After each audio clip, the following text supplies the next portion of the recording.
بسم الله الرحمن الرحيم.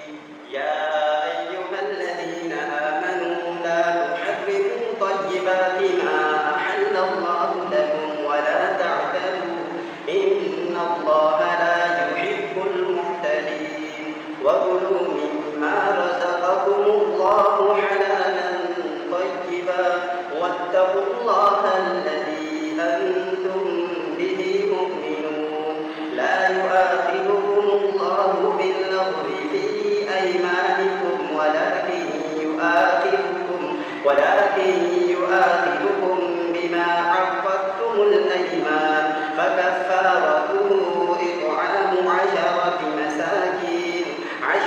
مساكين من أوسط ما تطعمون أهليكم أو كسوتهم أو تحرير رقبة، فمن لم يجد فصيام 3 أيام، ذلك كفارة أيمانكم إذا حلفتم، واحفظوا أيمانكم، كذلك يبين الله لكم آياته لعلكم تشكرون. يا أيها الذين آمنوا إنما الخمر والميسر والأنصاب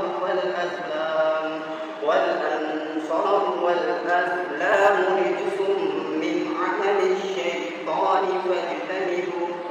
فاجتنبوه لعلكم تفلحون. إنما يريد الشيطان أن يوقع بينكم العداوة والبغضاء